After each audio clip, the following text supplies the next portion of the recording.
Hello दोस्तों, नमस्कार। आपका स्वागत है आपके अपने चैनल हिंदी हब ऑफिशियल पर। तो आज इस कक्षा में हम पढ़ेंगे द्विवेदी युग, इसका काव्य और इसके जो गद्य का इसका विकास है। द्विवेदी युग में किस प्रकार से विकास करता है, कविता किस प्रकार के स्तर में खड़ी बोली के स्वरूप में प्रतिष्ठापित होती हुई दिखाई देती है, और गद्य का जो विकास है किस प्रकार से होता है, वो हम दोस्तों आज देखने वाले हैं। प्रमुख कवि काव्य में कौन से हैं और गद्य में कौन से हैं, कहानी का विकास यहाँ पर आपके दिखाई देता है। तो चलिए शुरुआत करते हैं बिना किसी देरी के।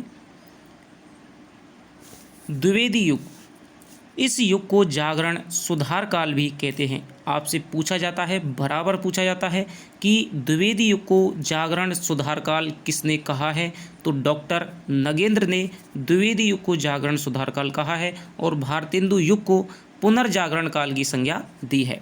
इस काल के पथ प्रदर्शक आचार्य महावीर प्रसाद द्विवेदी जी के नाम पर इस युग को द्विवेदी युग कहा गया था। 1858 के विद्रोह के पश्चात महारानी विक्टोरिया के सहृदयतापूर्ण घोषणा पत्र ने भारतीयों में कुछ आशा जगाई थी, किंतु बाद में वे आशाएं खरी नहीं उतरी। फलस्वरूप जनता में असंतोष और क्षोभ की आग भड़कती चली गई। आर्थिक दृष्टि से अंग्रेज़ों की नीति भारत के लिए अहितकर थी। यहाँ से कच्चा माल बाहर जाता था और वहाँ के बने माल की खपत भारत में होती थी। पै धन विदेश चली जात अति है ख्वारी। तो ये बात है वो भारतेंदु लिखते हैं। देश का धन निरंतर बाहर जाने से भारत निर्धन हो गया था। इस कारण असंतोष फैला, पूरे भारत में आंदोलन होने लगे। देश को गोपाल चंद्र गोखले, बाल गंगाधर तिलक जैसे नेता मिले। भारतेंदु युग में जहां भारत की दुर्दशा का दुख प्रकट करके चुप रह गए थे, वहां द्विवेदी कालीन कवि मनीषियों ने देश की दुर्दशा के चित्रण के साथ साथ देशवासियों को स्वतंत्रता प्राप्ति की प्रेरणा भी दी थी। तो ये बात दोस्तों यहाँ पर, जैसे कि भारतेंदु की समय सीमा यदि हम माने तो 1868 से या फिर 1857 से, या फिर आप मोटा मोटा मान के चले तो 1850 से लेकर के 1900 ईस्वी तक मानी जाती है। शुक्ल ने 1925 से लेकर के 1950 विक्रम संवत माना है, ठीक है। लेकिन मुख्य रूप से आप ये याद रखिए कि 1850 से 1900 तक इसकी भारतेंदु युग की सीमा मानी जाती है। अब हम द्विवेदी युग की समय सीमा की बात करें तो 1900 ईस्वी, इस समय दोस्तों यहाँ पर एक तो सरस्वती जो पत्रिका है उसका है यहाँ पर प्रकाशन शुरू हो गया था, जो कि काशी से निकाली जाती थी, जिसके पहले संपादक मंडल में बाबू श्याम सुंदर दास थे, ठीक है, गिरधर दास थे, कई ऐसे थे। लेकिन पहले जो संपादक बने थे वो श्याम सुंदर दास बने थे। 1903 में महावीर प्रसाद द्विवेदी ने उसका संपादन भार है वो संभाला था। तो महावीर प्रसाद द्विवेदी के नाम पर ही इस युग का नाम है वो द्विवेदी युग किया गया है। और ये पत्रिका दोस्तों 1920 तक महावीर प्रसाद द्विवेदी ने संपादित की थी, इसलिए इसकी सीमा है वो 1900 से लेकर के 1920 ईस्वी तक मानी जाती है। कहीं पर 1918 भी मानते हैं, कहीं कई विद्वान 1916 भी मानते हैं, ठीक है। तो छायावाद की झलकियाँ हैं वो 1918 से 16 से देखने को मिल जाती हैं, लेकिन आप 1900 से 1920 तक इसकी मोटी मोटी सीमा है वो मान के चलिए। अब बात करते हैं कि काव्य धारा का इसमें किस प्रकार से विकास होता है। जहाँ पर भारतेंदु युग में ब्रज भाषा में जो काव्य रचना है प्रधान रूप से की गई थी, अब यहाँ पर महावीर प्रसाद द्विवेदी ने है वो यहाँ पर खड़ी बोली के लिए आवश्यकता है वो अनिवार्य कर दी थी। क्या है वो स्थिति मैं आपको बताता हूँ कि जैसे ही सरस्वती का संपादन भार महावीर प्रसाद द्विवेदी ने संभाला, तो उन्होंने देखा कि जो ब्रज भाषा है वो अब नए मानकों के हिसाब से नए भावों को ग्रहण करने में समर्थ नहीं है। और ये द्विवेदी जी खड़ी बोली हिंदी के समर्थक थे। ये चाहते थे कि खड़ी बोली हिंदी है वो काव्य की ब्रजभाषा बने, वो काव्य की है वो साहित्यिक भाषा बने दोस्तों।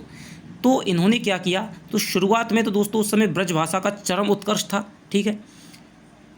तो ब्रजभाषा में कवि हैं वो कविता करने से बड़े बड़े कवि थे, जैसे कि श्रीधर पाठक हैं, आपके अयोध्या सिंह उपाध्याय, हरिओध हैं, बहुत से ऐसे बड़े बड़े कवि थे जो ब्रजभाषा में कविताएं लिख रहे थे।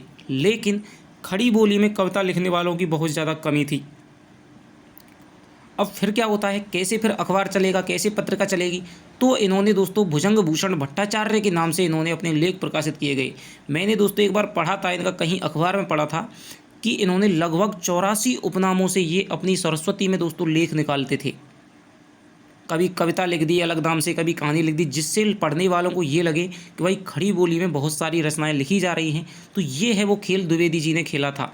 फिर उनके शिष्य जैसे कि बनने चालू हुए, मैथिली शरण गुप्त हैं, जिन्होंने खड़ी बोली की स्थापना में सबसे महत्वपूर्ण स्थान योगदान दिया था। ठीक है, द्विवेदी जी ने भी अपने निबंधों के माध्यम से, अपनी आलोचनाओं के माध्यम से खड़ी बोली को स्थापित किया था, और जो खड़ी बोली में व्याकरणगत जो अशुद्धियाँ थी, वर्तनी की जो अशुद्धियाँ थी, उनको शुद्ध किया था। और उन्होंने ये बात दोस्तों आवश्यक कर दी, अपने ही वहाँ पर लिख दी थी, सीधे सीधे बात बोल देते थे कि यदि आपको सरस्वती में पत्र का छपवानी है, कोई भी ग्रंथ छपवाना है, तो आप खड़ी बोली में लिख करके लाइए। ब्रजभाषा की कोई भी रचना है वो सरस्वती पत्रिका में छपेगी नहीं। और सरस्वती पत्रिका उस समय की सबसे बड़ी पत्रिका थी। तो बड़े बड़े जो भी लोग थे, जो भी सरस्वती में छपवाना चाहते थे, अधिक पाठकों तक पहुंचना चाहते थे, तो उन्होंने खड़ी बोली में रचना करना आरंभ कर दिया था। तो इस प्रकार आपके महावीर प्रसाद द्विवेदी का खड़ी बोली को स्थापित करने में महत्वपूर्ण योगदान माना जाता है। तो अब देखते हैं काव्यधारा। यद्यपि भारतेंदु काल में ब्रजभाषा के अतिरिक्त खड़ी बोली में भी रचनाएं की जाने लगी थी, किंतु उसे काव्योपयुक्त नहीं समझा गया।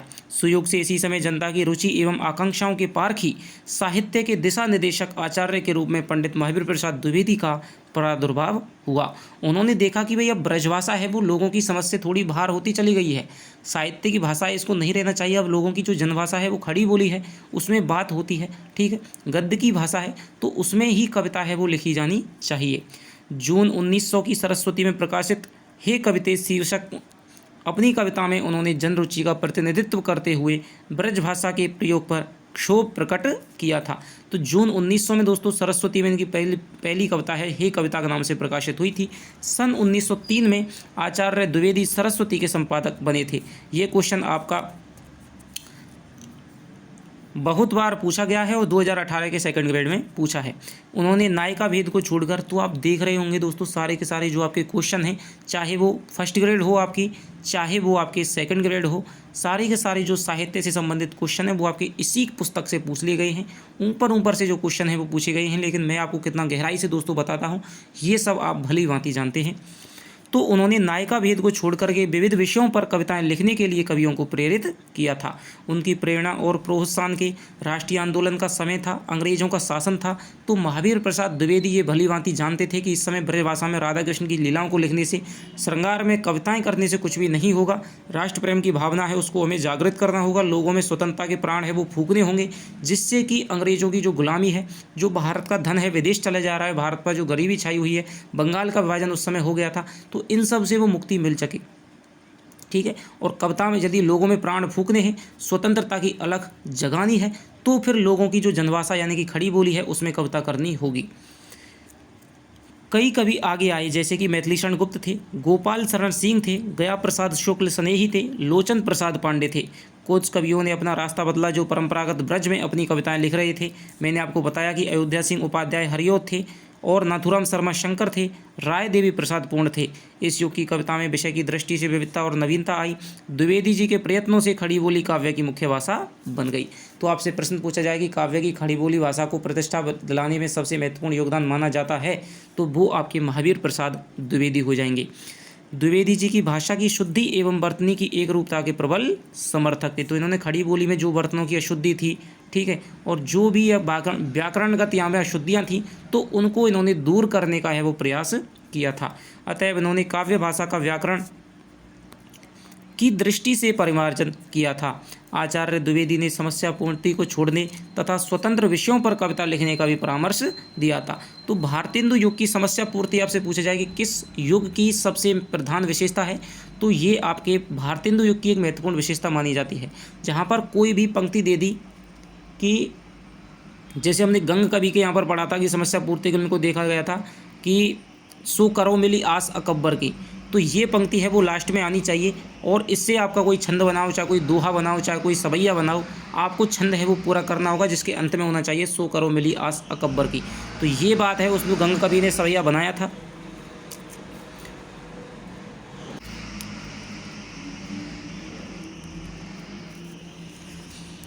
तो दोस्तों समस्या पूर्ति को यहाँ पर है वो छोड़ने का आग्रह किया गया, क्योंकि समस्या पूर्ति से कुछ भी ना तो काव्य ही अच्छा लिखा जा सकता है, ठीक है, और ना ही कोई राष्ट्रीय ना ही कोई विविध विषयों पर लिखा जा सकता है। छोटे मोटे चीज़ों पर केवल समस्या पूर्ति के माध्यम से छंद को बनाना, तो ये दोस्तों काव्य की शैलियाँ नहीं हैं, ठीक है, इससे कुछ भी फायदा नहीं होने वाला था। तो इसलिए द्विवेदी जी ने समस्या पूर्ति को छोड़ने का आग्रह किया था और स्वतंत्र विषयों पर, जैसे कि राष्ट्रीय भावना के विषय थे, उन पर कविता लिखने का परामर्श दिया था। द्विवेदी कालीन कविता में प्रमुख रूप से राष्ट्रीयता की भावना, तो ये यहाँ पर दोस्तों प्रमुख विशेषता आ जाएंगी कि राष्ट्रीयता की भावना भले ही भारतीय युग में थी, लेकिन एक सीमा तक थी, वहाँ पर इतनी प्रबल विरोध नहीं था। कवि अपनी कविताओं के माध्यम से थोड़ा बहुत राष्ट्रीयता की भावना जगा रहे थे, लेकिन वहाँ पर इतना प्राधान्य नहीं था जितना कि द्विवेदी युग में हमें राष्ट्रीय भावना की अभिव्यक्ति मिलती है। सामान्य भावना, नीति और आदर्श, तो ये इसके दोस्तों प्रधान विशेष थे। राम तुम्हारा चरित्र स्वयं ही काव्य है, कोई कवि बन जाए सहज संभाव्य है, केवल मनोरंजन ना कवि का कर्म होना चाहिए, बल्कि उचित उपदेश का भी मर्म होना चाहिए। तो ये बात है वो मैथिली शरण गुप्त लिखते हैं। तो नीति की भी स्थापना थी और आदर्श का यहाँ पर बाहुल्य दिखाई देता है। विषयों का यहाँ पर क्षेत्र विस्तार हुआ था। हास्य व्यंग्यपूर्ण कविता है। तो ये दोस्तों यहाँ की विशेषता थी द्विवेदी की, लेकिन ये स्तर प्रधान विशेषता थी आपके भारतेंदु युग की। सभी काव्य रूपों का प्रयोग हुआ था। खंड काव्य, मुक्तक काव्य, प्रगीत शैली है, सभी काव्य रूपों का द्विवेदी युग में प्रयोग देखने को मिलता है। भाषा परिवर्तन होती है, ठीक है। छंदों का वैविध्य है। गीत का, हरगीत का मैथिली शरण गुप्त के छंद थे। आपके मंदाक्रांता है वो आपके हरियोत जी का छंद था, ठीक है। आदि बिंदु उभर करके सामने आए हैं। और गद्य लेखन में दोस्तों इति वृत्तात्मकता की जो प्रधानता है वो द्विवेदी युग की ही सबसे बड़ी प्रधानता है। काव्य लेखन में हो चाहे वो गद्य लेखन में हो, तो इति वृत्तात्मकता जो है यहाँ पर आप लिख लीजिए भले ही, इति वृत्तात्मकता, ठीक है।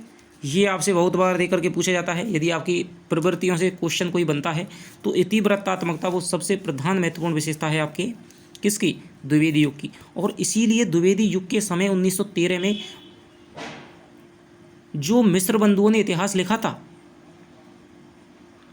उसमें भी इति वृत्तात्मकता का सबसे पहले इतिहास में प्रयोग किया गया था। तो आप इसी समझ सकते हैं कि 1913 यानी कि द्विवेदी युग, इसीलिए उसमें इति वृत्तात्मकता आ गई थी।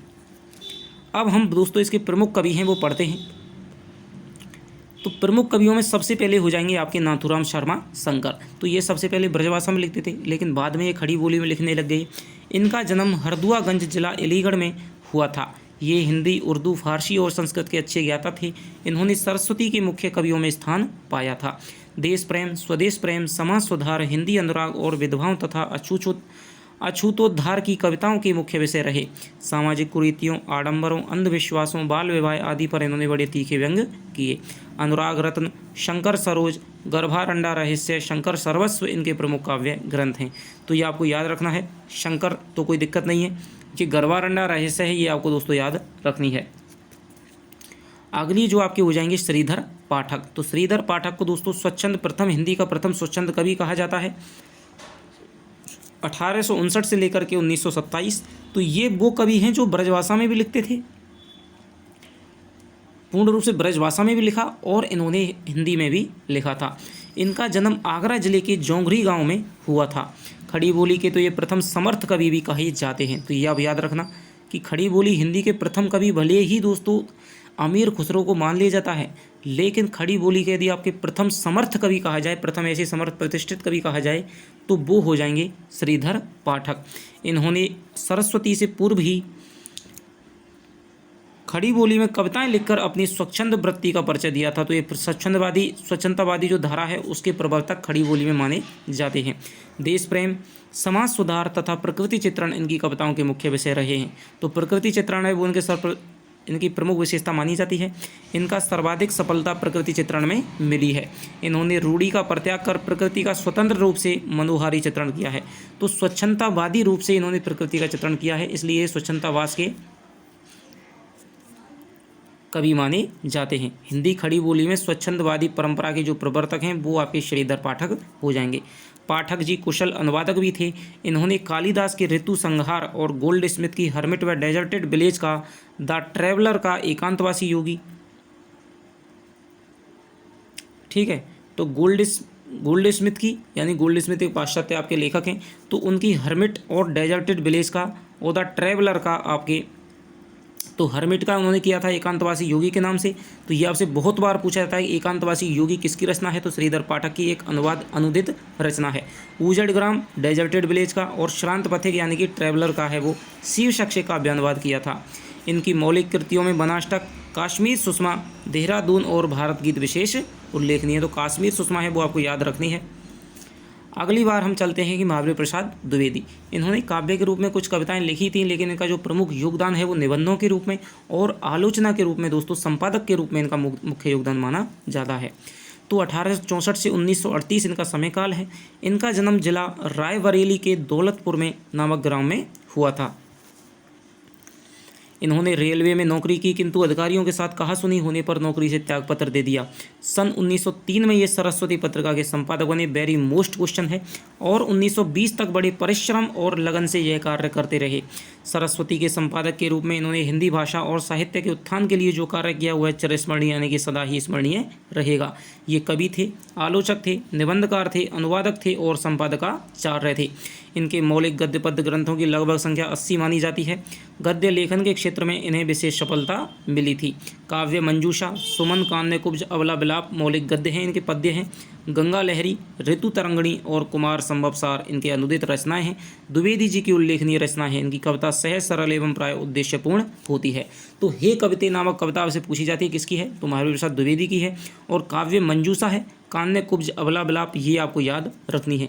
गंगा लहरी तो आपके पद्माकर की भी हो जाएगी, आपके जगन्नाथ दास रत्नाकर की भी हो जाएगी। तो कईयों की ये आपकी कॉमन सी रचनाएं हैं, ठीक है। अब हम बात चलते हैं दोस्तों दूसरे महत्वपूर्ण जो कवि हैं श्रीधर पाठक के बाद में आपके हो गए अयोध्या सिंह उपाध्याय हरिऔध, जो कि खड़ी बोली के प्रथम है वो महाकवि माने जाते हैं। इनका द्वारा रचित है वो प्रिय प्रवास, खड़ी बोली हिंदी का प्रथम महाकाव्य माना जाता है। हिंदी का प्रथम महाकाव्य आपके चंद्रवरदाई का प्रतिभा रासो है, और हिंदी के प्रथम महाकवि भी आपके वही हो जाएंगे शुक्ल के अनुसार। लेकिन जो खड़ी बोली हिंदी है, आपको थोड़े थोड़े शब्दों का अंतर है, ये आपको पता होना चाहिए। तो अयोध्या सिंह उपाध्याय हरिऔध 1865 से 1947 है, काफ़ी इनका लंबा समय है। हरिऔध जी द्विवेदी युग के प्रख्यात कवि होने के साथ साथ उपन्यासकार भी थे, आलोचक भी थे और इतिहासकार भी थे। तो इनकी जो प्रमुख भूमिका है वो आपके प्रबंधकार के रूप में दिखाई देती है। इनका जन्म निजामाबाद जिला आजमगढ़ में हुआ था। 1923 में सरकारी नौकरी से अवकाश ग्रहण कर शेष जीवन साहित्य सेवा को समर्पित कर दिया।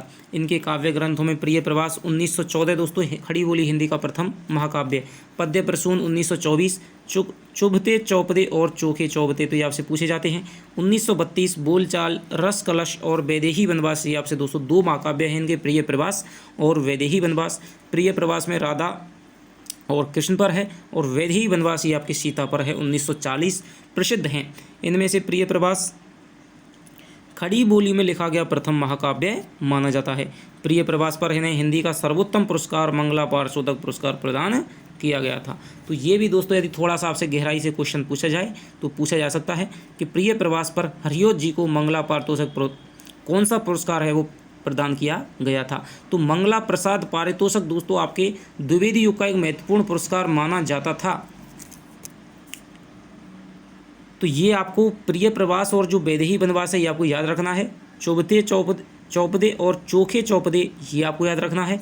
इसके अलावा खड़ी बोली हिंदी के प्रथम महाकवि, ठीक है, ये आपको याद रखना है। आगे चलते हैं। राय देवी प्रसाद पूर्ण 1868 से लेकर के 1914, इनका जन्म जबलपुर में हुआ था। इन्होंने देशभक्ति आदि नवीन विषयों पर खड़ी बोली में काव्य रचना की थी।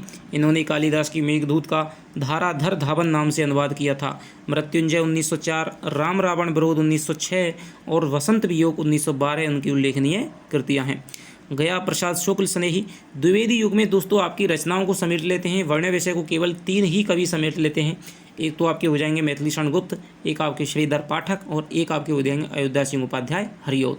जो कुछ चौका बच जाता है वो महावीर प्रसाद द्विवेदी से पूछ लिया जाता है। अगले आपके कवि हैं गया प्रसाद शुक्ल स्नेही 1843 से 1972। इनका जन्म उन्नाव जिले के केहड़ा गांव में हुआ था। ये खड़ी बोली में कवित्व और सवैया छंदों के प्रयोग करने में सिद्ध हस्ते थे। तो ये आपको याद रखनी इनकी विशेषता है। खड़ी बोली में कवित्व और सवैया छंदों का, क्योंकि कवित्व और जो सवैया छंद हैं दोस्तों वो आपके प्रधान छंद थे रीतिकाल के। लेकिन द्विवेदी युग के यदि आपको प्रधान छंदों की बात की जाए तो वो आपके गीत का हो जाएगी, हरिगीत का हो जाएगी, ठीक है। ये छंद हैं वो मैथिलीशरण गुप्त ने दोस्तों इनका भरपूर प्रयोग किया था। हरिगीत का के तो दोस्तों वो आपके सर्वश्रेष्ठ प्रयोक्ता माने जाते हैं। उनका प्रिय छंद था हरिगीत का, कि हम कौन थे क्या हो गए और क्या होंगे अभी, आओ मिलकर के विचारें ये समस्याएं सभी, मानस भवन में आर्जन जिसकी उतारें आरती, भगवान भारत वर्ष में गूंजे हमारी भारती, हो भद्र भाव उद्भावनी वो भारती, हो भगपते सीतापते सीतापते गीतामते गीतामते। तो ये शुरुआत है दोस्तों भारत भारती में करते हैं। भारत भारती का छंद ही आपके हरिगीत का है। तो इन्होंने अनेक प्रयाण गीत और बलिदान गीत लिखे हैं। पराधीन देश की दुर्दशा, आर्थिक विषमता, अस्पृश्यता आदि विषयों पर भी इन्होंने मार्मिक एवं प्रभावी कविताएं लिखी हैं। ये सुकवि नामक काव्य पत्रिका के संपादक भी रहे थे, तो ये आपको याद रखना है। गया प्रसाद शुक्ल स्नेही सुकवि, कृषक क्रंदन, प्रेम परचीसी, राष्ट्रीय वीणा, त्रिशूल तरंग, करुणा कादम्बनी इनकी मुख्य काव्य रचनाएं मानी जाती हैं। तो खड़ी द्विवेदी युग के ऐसे कौन से कवि थे जो कवित्व और सवैया में सिद्धहस्त थे, तो वो थे गया प्रसाद शुक्ल स्नेही। और ये कृषक क्रंदन है, इनकी बहुत बार दोस्तों पूछी जाती है, ठीक है। और राष्ट्रीय वीणा है, त्रिशूल तरंग है, तो ये आपके पूछ ली जाती हैं। अब इसके जो सर्वश्रेष्ठ दोस्तों कवि हैं द्विवेदी युग, ठीक है, मैथिलीशरण गुप्त जो कि महावीर प्रसाद द्विवेदी के शिष्य माने जाते हैं। इन्होंने शुरुआत में तो ब्रजभाषाई कविताएं लिखी थी, लेकिन महावीर प्रसाद द्विवेदी के कहने पर इन्होंने खड़ी बोली में हिंदी रचना प्रारंभ करने का प्रयास किया और 1912 में भारत भारती के माध्यम से दोस्तों राष्ट्र कवि की जो उपमा है उसको प्राप्त किया था। इसमें सुधार दोस्तों किया था, आपके महावीर प्रसाद द्विवेदी ने सुधार किया था। तो देखते हैं, सबसे ज़्यादा खंड काव्यों का सृजन किया था, 2 महाकाव्य लिखे थे, साकेत और जय भारत। तो इनसे आपको क्वेश्चन बनने की बहुत ज़्यादा संभावना है, तो सबसे महत्वपूर्ण कवि हैं। इनका जन्म चिरगांव झांसी में हुआ था। ये द्विवेदी काल के सर्वाधिक लोकप्रिय कवि थे। द्विवेदी के स्नेह और प्रोत्साहन से इनकी काव्य कला में निखार आया। इनकी प्रथम पुस्तक रंग में भंग थी, तो ये आपकी पूछी जाती है, रंग में भंग 1909 में। किंतु इनकी ख्याति का मूल आधार भारत भारती 1912 है। उत्तर भारत में राष्ट्रीयता के प्रचार और प्रसार में भारत भारती के योगदान को विस्मृत नहीं किया जा सकता। भारत भारती ने हिंदी मनीषियों में जाति और देश के प्रति गर्व और गौरव की भावनाएं उत्पन्न की, तभी से ये राष्ट्रकवि के रूप में विख्यात हो गई। तो इनके आगे दोस्तों एक विशेषण लगता है राष्ट्रकवि मैथिलीशरण गुप्त। और दूसरे दो राष्ट्रकवि की संज्ञा पाते हैं वो थे आपके रामधारी सिंह दिनकर। तो ये राम भक्त कवि हैं, ये आपको विशेष रूप से याद रखना है कि ये राम भक्त कवि माने जाते हैं। मानस के पश्चात हिंदी में राम काव्य का दूसरा स्तंभ इनके द्वारा रचित साकेत ही माना जाता है। तो राम पर दोस्तों कुछ एक ही महाकाव्य लिखे गए हैं। सबसे बड़ा महाकाव्य आपके वाल्मीकि, ठीक है, वो संस्कृत का है। हिंदी में सबसे बड़ा लिखा था आपके रामचरितमानस। केशव दास ने भी रामचंद्र का लिखा था, लेकिन वो उतना प्रसिद्ध नहीं हुआ था। जो भावात्मक रूप से जो माना जाता है आपके वो है आपके साकेत। आगे चल करके खड़ी बोली में साकेत आ जाएगा। फिर आपके सीता पर लिखा गया था, आपके भूमिचा नाम भूमिचा लिखा गया था, ठीक है। वैदेही वनवास भी लिखने की कोशिश की थी, लेकिन जो साकेत की जो ख्याति है वो अन्य से दोस्तों आपके सर्वाधिक मानी जाती है। मानस के बाद में राम पर यदि कोई महाकाव्य लिखा गया है तो वो दोस्तों साकेत माना जाता है। खड़ी बोली के स्वरूप निर्धारण और विकास में इनका अन्यतम योगदान है। गुप्त जी के प्रमुख काव्य ग्रंथ जयद्रथवध 1910 में, सत्य कहता हूँ सके सुकुमार मत जानो मुझे, है प्रस्तुत युद्ध में भी सदा प्रस्तुत जानो मुझे, आएंगे क्या। तो ये वाली है जो बात है, अभिमन्यु वगैरह है, जयद्रथ वध है, उसके बाद में अर्जुन उसका वध करता है, अभिमन्यु का जो अंत है, तो ये है वो जयद्रथ वध। ये खंड काव्य है 1910 में। भारत भारती 1912 में। पंचवटी हो जाएगा आपके पंच पचम 25 यानी कि 1925 में। तो इनकी आपको दोस्तों डेट भी याद रखनी है मिलान के लिए, या फिर आपसे क्रम के अनुसार है वो पूछी जा सकती हैं। मैथिलीशरण गुप्त की, छायावाद के चारों कवियों की आपको दोस्तों डेट पता होनी चाहिए। अज्ञे की, रामधारी सिंह दिनकर की, ठीक है।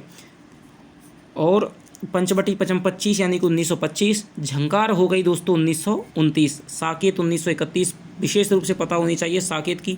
यशोधरा 1932 पता होनी चाहिए। द्वापर 1936। जय भारत 1952 पता होनी चाहिए। विष्णुप्रिया 1957। प्लासी का युद्ध, मेघनाथ वध, व्रत संहार आदि इनके अनुदित काव्य माने जाते हैं। तो प्लासी का युद्ध है, मेघनाथ वध है और व्रत संहार है, इनके दोस्तों अनुवाद ग्रंथ हैं। तो ये इनकी दोस्तों यहाँ पर मुख्य रूप से काव्य है। अगले जो कवि हो जाएंगे वो हैं राम नरेश त्रिपाठी। इनके 3 इनके खंड काव्य हैं। इनका जन्म जिला जौनपुर के अंतर्गत कोहिरीपुर ग्राम में हुआ था। 1889 है, 1962 है। ये सरस्वती पत्रिका के प्रभाव स्वरूप खड़ी बोली की ओर प्रवृत्त हुए थे। इनके 4 ग्रंथ प्रकाशित हुए थे, मिलन 1917, पथिक 1920 और मानसी 1927, स्वप्न 1929। इनमें से मानसी इनकी फुटकल कविताओं का संग्रह है, जो मुख्यतः देश प्रेम, प्रकृति चित्रण और नीति निरूपण से संबंधित माना जाता है। मिलन, पथिक और स्वप्न काल्पनिक कथाश्रित प्रेमाख्यानक खंड काव्य हैं। तो इनके 3 खंड काव्य हैं। और जो मानसी है, इनकी फुटकल कविताएं हैं, छोटी मोटी जो कविताएं हैं वो संग्रहित हुई हैं। इनका दोस्तों एक विशेष काम है कि इन्होंने जो जनमानस में जो लोकगीत थे, ठीक है, जैसे कि हम आसपास विवाह में जो गाते हैं, तो उनका भी इन्होंने संग्रह करने का प्रयास किया था। तो ये बात आपको याद रखनी है। पथिक है, मानसी, पथिक है, मिलन है और स्वप्न है। तो आगे चलते हैं। इसके अतिरिक्त है बालमुकुंद गुप्त है, जो मुख्य रूप से भारतेंदु काल के रचनाकार हैं, लेकिन द्विवेदी काल तक भी इनकी झलक है वो देखने को मिलती है। भगवान दीन है, अमीर अली मीर है और कामता प्रसाद गुरु है, गिरधर शर्मा नवरत्न है, रूप नारायण पांडे है, लोचन प्रसाद पांडे है, गोपाल शरण सिंह है, मुकुटधर पांडे भी इस युग के उल्लेखनीय कवि हैं। मुकुटधर पांडे को आचार्य शुक्ल ने छायावाद का प्रथम कवि कहकर के स्वीकार किया है। द्विवेदी युगीन काव्य में सांस्कृतिक पुनरुत्थान, उदार राष्ट्रीयता, जागरण, सुधार एवं उच्चादर्शों का काव्य है। इस युग में सभी काव्य रूपों का सफल प्रयोग हुआ है। दोस्तों प्रधान विशेषता है आपकी सभी काव्य रूपों का सफल प्रयोग देखने को मिलता है, चाहे वो खंड काव्य हो, चाहे वो प्रबंध काव्य हो, चाहे वो मुक्तक काव्य हो, चाहे वो गीत हो, चाहे वो प्रगीत हो, सभी काव्य रूपों का देखने को मिलता है। और सभी काव्य रूपों का मध्यकाल के अंतर्गत है वो तुलसी के काव्य में देखने को मिलता है। खड़ी बोली के स्वरूप निर्धारण और विकास का श्रेय भी इसी कालखंड को जाता है। तो खड़ी बोली का सबसे महत्वपूर्ण स्वरूप निर्धारित हुआ था वो आपके द्विवेदी काल में हुआ था। अब बात करते हैं दोस्तों हम द्विवेदी काल के गद्य साहित्य की।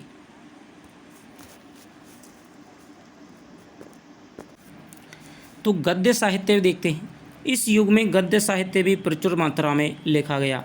गद्य की लगभग सभी विधाओं का इस काल में विकास हुआ। साहित्यकारों के मन पर राष्ट्र की प्रत्येक महत्वपूर्ण घटना का प्रभाव पड़ा और उनकी रचनाओं में राष्ट्रीय चेतना की अभिव्यक्ति प्रतिबिंबित हुई थी। इस युग की साहित्य की प्रत्येक विधा में व्यापक राष्ट्रीय जागरण और सुधार की भावना है वो विद्यमान दिखाई देती है। तो अब बात करते हैं द्विवेदी युग में नाट्य साहित्य है उसकी क्या दशा देखने को मिलती है। तो द्विवेदी युग में नाटक अपेक्षाकृत कम ही लिखे गए थे। भारतेंदु काल में दोस्तों नाटकें सर्वाधिक लिखे गए थे। उसके बाद में द्विवेदी युग में है वो कम लिखे गए, लेकिन जैसे ही आपका प्रसाद युग आता है तो उसमें दोस्तों नाटकों की फिर से प्रसाद ने भरमार कर दी थी। इस काल के नाटकों को 6 वर्गों में विभक्त किया जा सकता है। पौराणिक, जो कि आपके पुराण या धार्मिक ग्रंथों को आधार बना करके लिखे गए थे। इतिहास की किसी विषय वस्तु को आधार बनाकर लिखे गए ऐतिहासिक नाटक कहलाते थे। सामयिक उपादानों पर रचित नाटक, यानी कि समसामयिक, जैसे परिस्थिति चल रही थी आपके जलियांवाला बाग हत्याकांड है, बंगाल विभाजन है, ठीक है, इस प्रकार के राष्ट्रीय आंदोलन की धारा से संबंधित जो नाटक थे उनको हम सामयिक नाटक मानते हैं।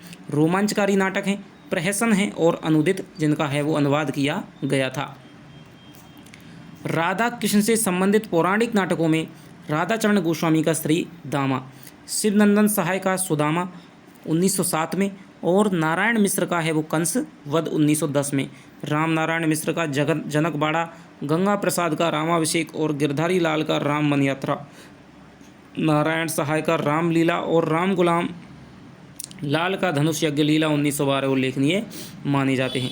तो नाटकों में तो दोस्तों आपके जो भारतेंदु काल है, भारतेंदु को आपके नाटकों को आपको याद रखना है। अन्य पौराणिक नाटकों में महावीर सिंह का नल दमयंती 1905 में, बालकृष्ण भट्ट का वेणु संहार, लक्ष्मी प्रसाद का उर्वशी, जयशंकर प्रसाद का करुणालय, तो ये आपको याद रखना है। प्रसाद ने यहाँ पर है वो अपनी दस्तक दे दी थी करुणालय गीति नाट्य के माध्यम से। माखनलाल चतुर्वेदी का कृष्णार्जुन युद्ध, तो ये आपको दोस्तों विशेष याद रखना है कि कृष्णार्जुन युद्ध है वो किसका नाटक है, वो माखनलाल चतुर्वेदी 1918 का उल्लेखनीय है। ये नाटक उपदेशात्मक अधिक है। यहाँ पर नीति और आदर्श की प्रधानता थी, उपदेश की प्रधानता थी। तो इस समय चाहे वो कहानी हो, चाहे आपके निबंध हो, चाहे वो आपके नाटक हो, चाहे गद्य की कोई भी दोस्तों काव्य की कोई भी विधा हो, उसमें आपके नीति और आदर्शवाद है वो देखने को मिलता है। चाहे वो प्रेमचंद हो, कहानी लिखते हैं तो इस समय आदर्शवाद की लिखते हैं, उसके बाद में धीरे धीरे वो यथार्थवाद की तरफ मुड़ते हुए दिखाई देते हैं। ऐतिहासिक नाटकों में गंगा प्रसाद गुप्त का वीर जयमल, 1930 वृंदावन लाल वर्मा का सेनापति उदल, बद्रीनाथ भट्ट का चंद्रगुप्त और जयशंकर प्रसाद का राज्यश्री 1915 उल्लेखनीय हैं। वस्तुतः हिंदी साहित्य में ऐतिहासिक नाटकों का सूत्रपात प्रसाद जी से ही हुआ था। तो हिंदी में ऐतिहासिक नाटकों के जो जन्मदाता माने जाते हैं वो आपके जयशंकर प्रसाद माने जाते हैं। सामयिक उपादानों पर आधारित नाटकों में प्रताप नारायण मिश्र का भारत दुर्दशा, तो ये आपके दोस्तों ये एक आपके भारतेंदु का भी नाटक है 1902 में।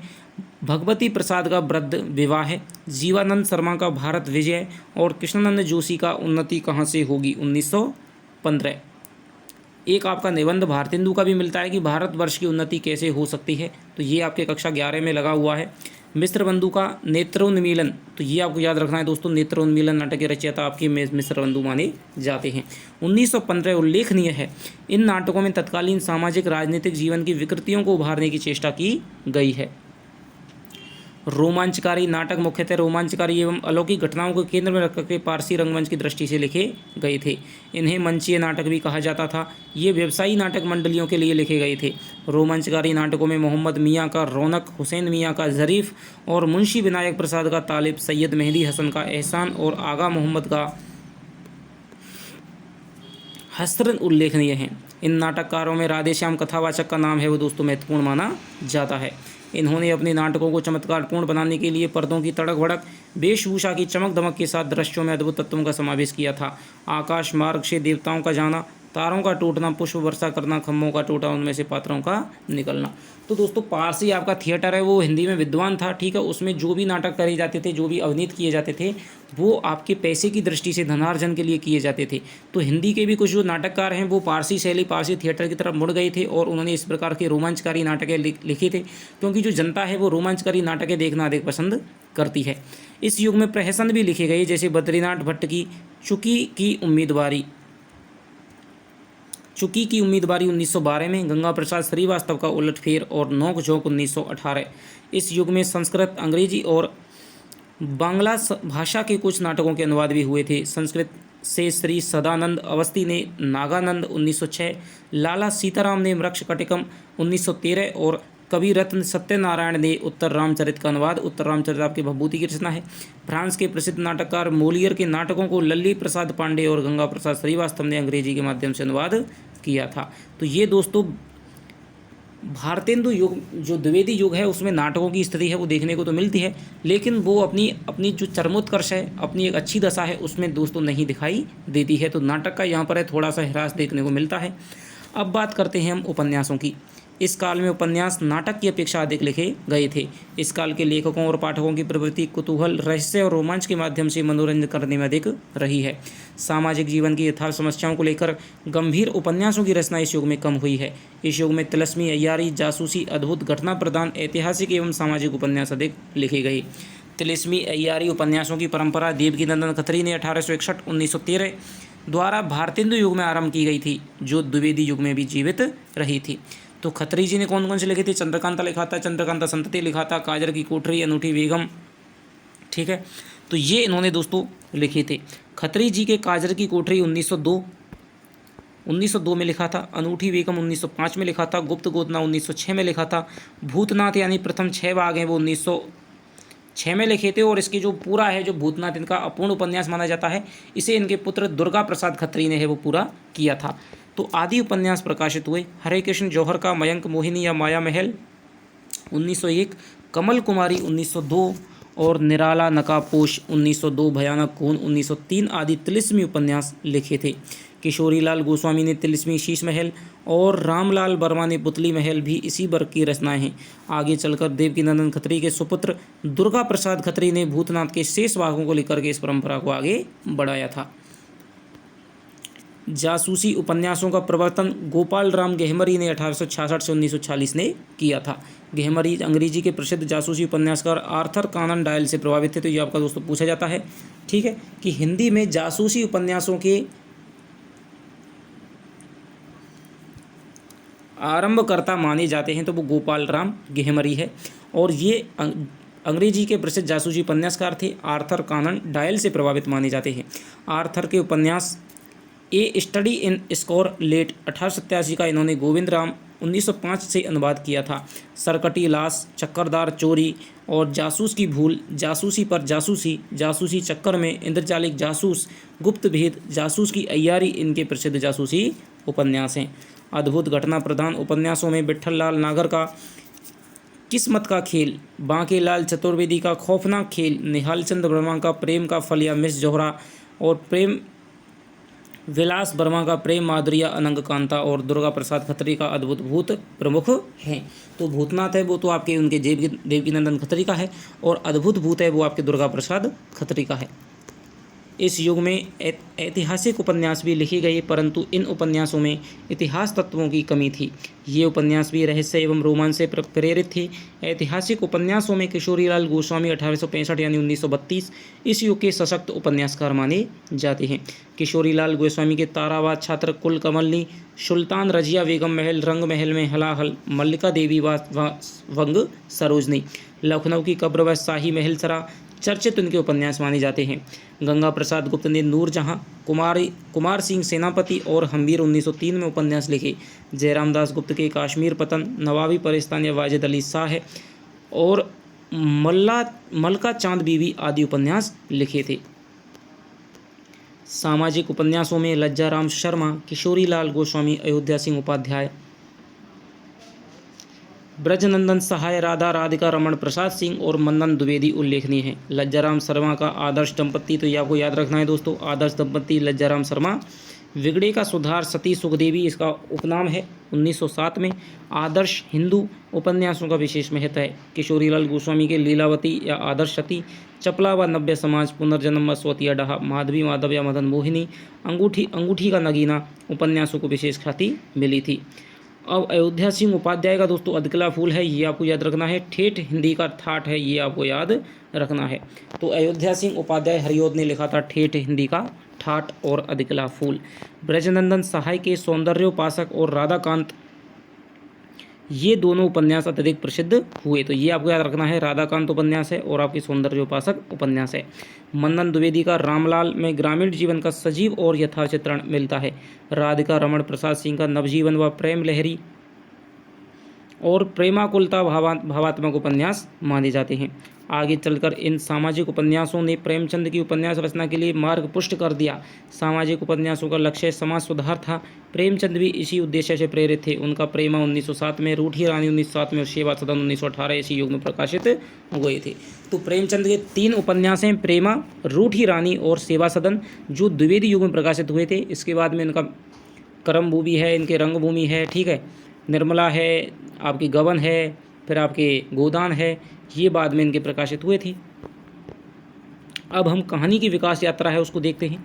सन 1900 के लगभग हिंदी कहानी का है वो जन्म हुआ था। 1912 से 1918 के बीच यह पूर्णतः प्रतिष्ठित हो गई थी। सरस्वती 1900 पत्रिका के प्रकाशन के साथ ही हिंदी कहानी का भी विकास हुआ था। आरंभिक लेखकों में किशोरीलाल गोस्वामी, माधव प्रसाद मिश्र, बंग महिला जिसे कि राजेंद्र बाला घोष कहा जाता है, रामचंद्र शुक्ल, जयशंकर प्रसाद, वृंदावन लाल वर्मा आदि का नाम उल्लेखनीय है। किशोरीलाल गोस्वामी की इंदुमती कहानी है दोस्तों सरस्वती में 1900 ईस्वी में प्रकाशित हुई थी। शेक्सपियर के टेम्पेस्ट नाटक के आधार पर लिखी गई थी। सन 1900 ईस्वी में ही माधव प्रसाद मिश्र की मन की चंचलता सुदर्शन पत्रिका में प्रकाशित हुई थी। 1902 में सरस्वती में ही भगवान दीन बीए की प्लेग की चुड़ैल कहानी प्रकाशित हुई थी। इसके अतिरिक्त सरस्वती में ही रामचंद्र शुक्ल की 11 वर्ष का समय है 1903 में और बंग महिला दुलाई वाली 1907 में कहानियां हैं प्रकाशित हुई थी। तो ये आपको कहानियां हैं वो याद रखनी है। कौन कौन सी कहानियां हैं? दुलाई वाली है वो आपके बंग महिला राजेंद्र वाला घोष की कहानी है। आपकी प्लेग की चुड़ैल है वो भगवान दीन की है। इसके अलावा किशोरीलाल गोस्वामी की इंदुमती है। 11 वर्ष का जो समय है वो आपकी सरस्वती की है। ग्राम कहानी है वो आपके जयशंकर प्रसाद की है। आगे हम देखेंगे। ऐतिहासिक कहानी लेखकों में वृंदावन लाल वर्मा का प्रमुख नाम है। 1909 में राखी बंद भाई नाम से इन्होंने कहानी लिखी थी। 1909 में काशी से हिंदू पत्रिका का प्रकाशन आरंभ हुआ था। इसमें जयशंकर प्रसाद ने खूब कहानियाँ लिखी। इनकी कहानियों का संग्रह छाया के नाम से, छाया, इंद्रजाल, आंधी, आकाश, दीप और प्रतिध्वनि, ये इनके प्रमुख कहानी संग्रह माने जाते हैं। तो छाया के नाम से 1912 में प्रकाशित हुआ था। राधिका रमण सिंह की कहानी कानों में कंगना, तो ये आपको याद रखनी है, इंदू में प्रकाशित हुई थी। कुछ समय पश्चात ही प्रेमचंद का आगमन हुआ था। उनकी कहानियाँ सरस्वती में प्रकाशित हुई थी, जो इस प्रकार हैं। सौत कहानी 1915 में, पंच परमेश्वर 1916 में, सज्जनता का दंड 1916 में, ईश्वरीय न्याय 1917 में, दुर्गा का मंदिर 1917 में।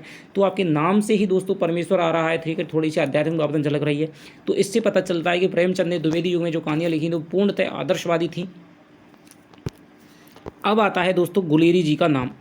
चंद्र शर्मा गुलेरी की प्रसिद्ध कहानी उसने कहा था 1915 में सरस्वती पत्रिका में प्रकाशित हुई थी, जो आपके सेकंड ग्रेड के पाठ्यक्रम में लगी हुई है। इसके अतिरिक्त सरस्वती में ही ज्वालादत्त शर्मा की मिलन, विशंबरनाथ शर्मा की कौशिक की रक्षाबंधन और पद्मलाल पुन्नालाल बख्शी की झलमला कहानी प्रकाशित हुई थी। उपर्युक्त विवेचन से स्पष्ट है कि 1900 ईस्वी के आसपास हिंदी कहानी का आरंभ हुआ और 1918 तक वह पूर्णतः प्रतिष्ठित हो गई। साहित्य में उसकी स्वतंत्र सत्ता मान्य हुई और इसका मौलिक रूप भी सामने आया था। तो विभिन्न इतिहासकारों के अनुसार, आलोचकों के अनुसार हिंदी की जो पहली कहानी है वो अलग अलग मानी गई है, लेकिन जो हिंदी की जो प्रथम प्रतिष्ठित कहानी है, कहानी के जो सभी विशेषताओं से युक्त जो आपकी सबसे ज़्यादा मौलिक कहानी है वो आपके गुलेरी जी की उसने कहाता है, जिसमें हिंदी कहानियों की सारी विशेषताएं एक साथ देखने को मिल जाती हैं और जो आज तक अमर कहानी के रूप में है वो जीवित है। यदि आपने ये कहानी नहीं पढ़ी है तो दोस्तों हिंदी हब के प्लेलिस्ट में जाकर के स्नातक स्तर की कहानियों में ये कहानी मैंने आपको दोस्तों पढ़ा दी है और जल्द ही दोस्तों इसके आपके क्वेश्चन आंसर हैं वो आपको कल मिल जाएंगे। तो चलिए अब हम करते हैं निबंध की बात। भारतेंदु युग में पत्र पत्रिकाओं के माध्यम से निबंध साहित्य की पूर्ण प्रतिष्ठा हो चुकी थी। इस युग के निबंध लेखकों में महावीर प्रसाद द्विवेदी, गोविंद नारायण मिश्र, बाल मुकुंद गुप्त, माधव प्रसाद मिश्र, मिश्र बंधु यानी कि श्याम बिहारी मिश्र, सुखदेव बिहारी मिश्र और गणेश बिहारी मिश्र, सरदार पूर्ण सिंह, चंद्रधर शर्मा गुलेरी और जगन्नाथ दास, जगन्नाथ प्रसाद चतुर्वेदी, श्याम सुंदर दास, पदम सिंह शर्मा, रामचंद्र शुक्ल और कृष्ण बिहारी मिश्र आदि का नाम उल्लेखनीय माना जाता है। महावीर प्रसाद द्विवेदी के निबंध परिचयात्मक और आलोचनात्मक टिप्पणियों के रूप में है। उनका म्यूनिसिपलिटी कारनामे निबंध व्यंग्य शैली में है। आत्मनिवेदन, प्रभात, सुतापराधि जनकस्य दंड है आदि इनके अन्य चर्चित निबंध हैं। गोविंद नारायण मिश्र का अपनी पांडित्यपूर्ण संस्कृत, तत्सम प्रधान, समास बहुला, दीर्घ वाक्य विन्यासपूर्ण गद्य शैली के लिए जाने जाते हैं। बाल मुकुंद गुप्त 1965 से 1907 हिंदी साहित्य में शिव शंभू का चिट्ठा है। इन्होंने शिव शंभू उपनाम से दोस्तों निबंध लिखे थे बाल मुकुंद गुप्त ने, जो कि लॉर्ड कवचन बंगाल विभाजन पर इन्होंने आक्षेप करते हुए व्यंग्यपूर्ण निबंधों की रचना की थी के लिए जाने जाते हैं। ये चिट्ठे भारत मित्र पत्रिका में प्रकाशित हुए थे। माधव प्रसाद मिश्र का निबंध सुदर्शन में प्रकाशित हुए थे। इनके निबंध पुष्पांजलि 1916 में संकलित हैं। सरदार पूर्ण सिंह इस युग के श्रेष्ठ दोस्तों निबंधकार माने जाते हैं। इन्होंने कुल 6 निबंध लिखे और प्रसिद्ध हो गए थे। इनमें नैतिकता और सामाजिकता को लेकर के निबंध लिखे। आचरण की सभ्यता बहुत इनका दोस्तों प्रसिद्ध निबंध है। सच्ची वीरता, मजदूरी और प्रेम, पवित्रता और कन्यादान इनके प्रसिद्ध निबंध हैं। मजदूरी और प्रेम जो आचरण की सभ्यता है, सच्ची वीरता है, 3 इनके दोस्तों बहुत प्रसिद्ध निबंध माने जाते हैं। चंद्रधर शर्मा गुलेरी 1883 से 1920 की साहित्य क्षमता अप्रतिम थी। ये पुरातत्व के मान्य विद्वान थे। कछुआ धर्म, मारेसी मोही कुठाव इनके बहुचर्चित निबंध हैं। इन्होंने 3 कहानियाँ लिखी थी, आपके सुखमय जीवन, बुद्धू का कांटा और उसने कहा था। आचार्य रामचंद्र शुक्ल के श्रेष्ठ मनोवैज्ञानिक निबंध 1912 ईस्वी से 1919 ईस्वी तक नागरिक प्रचारणी पत्रिका में प्रकाशित हुए थे। इनके भय और क्रोध, ईर्ष्या, घृणा, उत्साह, श्रद्धा, भक्ति, करुणा, लज्जा और ग्लानि, क्षोभ, लोभ और प्रीति निबंध द्विवेदी युग में प्रकाशित हुए थे। तो ये आपको याद रखना है। इनके 3 निबंध हैं वो आपके आरपीएससी सेकंड ग्रेड के सिलेबस में आप इसमें लगे हुए हैं। तो अब हम बात करते हैं गणेश शंकर विद्यार्थी, जो कि आपके प्रताप समाचार पत्र के वो संपादक माने जाते हैं। प्रताप इस समय दोस्तों बहुत ही एक अच्छा समाचार पत्र था। मन्नन द्विवेदी, यशोदानंदन अखौरी, केशव प्रसाद सिंह भी इस युग के चर्चित निबंधकार रहे हैं। इस युग में समाज की हीनावस्था, आर्थिक विषमता, धार्मिक पतन और व्यापक राष्ट्रीय समस्याओं को लेकर के निबंध लिखे गए। शैली की दृष्टि से इस युग में वर्णनात्मक, भावात्मक, विवरणात्मक, विचारात्मक, कथात्मक, शोधपरक आदि सभी शैलियों में निबंध लिखी गई। तो ये दोस्तों यहाँ पर आपके निबंध की विधा है वो दिखाई देती है, जिसमें आपके सर्वाधिक जो महत्वपूर्ण योगदान है, सबसे पहले आपके बाल मुकुंद गुप्त आ जाते हैं। इसके अलावा आपके चंद्र शर्मा गुलेरी आ जाते हैं, ठीक है, महावीर प्रसाद द्विवेदी आ जाते हैं और आपके आचार्य रामचंद्र शुक्ल आ जाते हैं। आलोचना में देखते हैं, इस युग में आलोचना का भी विकास हुआ था। जगन्नाथ प्रसाद भानु ने काव्य प्रभाकर 1910, छंद सारावली 1917 और लाला भगवान दीन ने अलंकार मंजूषा है 1916 नामक आलोचना लिखी। तुलनात्मक आलोचना का आरंभ 1907 में पदम सिंह शर्मा ने बिहारी और सादी की तुलना द्वारा है वो किया था। इस कड़ी में मिश्र बंधुओं का हिंदी नवरत्न 1910 में प्रकाशित हुआ था। ये आपको दोस्तों विशेष याद रखना है, हिंदी नवरत्न 1910 की तुलसी सूरदेव बिहारी दुई का दुई चंद और भूषण की मति को किया नवरत्नों में बंद। तो इनमें इन्होंने 9 कवियों की उन्होंने आलोचना है वो प्रकाशित की थी। आगे चल कर के लाला भगवान दीन और कृष्ण बिहारी मिश्र ने बिहारी और देव पर है वो आलोचना लिखी थी। तो यहाँ पर देव और बिहारी जो पुस्तक है वो आपके कृष्ण बिहारी मिश्र ने लिखी थी, ठीक है। और उसके बाद में उसके विरोध में दोस्तों लाला भगवान दीन है, उन्होंने बिहारी और देव है वो पुस्तक लिखी थी। तो ये आपकी बहुत बार पूछी जाती है। अन्वेषण और अनुसंधान परक आलोचना का विकास नागरिक प्रचारणी पत्र का 1897 के प्रकाशन से हुआ था। मिश्र बंधु विनोद 1913 में भी शोधपरक दृष्टि को महत्व दिया गया। सरस्वती के माध्यम से परिचयात्मक आलोचना का आरंभ हुआ था। महावीर प्रसाद द्विवेदी जी ने सरस्वती में परिचयात्मक आलोचना लिखी। बद्री नारायण चौधरी प्रेमघन ने संयोगिता स्वयंवर, ये इनकी दोस्तों बहुत बार चर्चित कृति है, आलोचना है।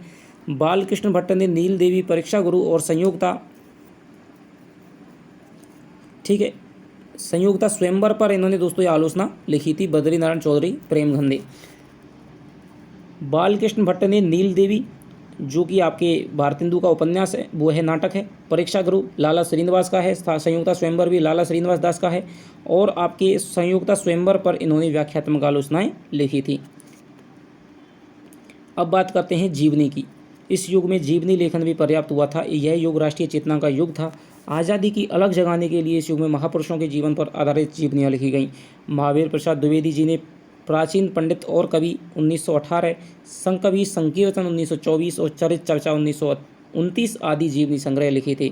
इस युग में आर्य समाज तथा अन्य महापुरुषों से संबंधित, राष्ट्रीय महापुरुषों से संबंधित, ऐतिहासिक महापुरुषों से संबंधित, विदेश के महापुरुषों से संबंधित, महिलाओं से संबंधित जीवनियाँ प्रचुर मात्रा में लिखी गई।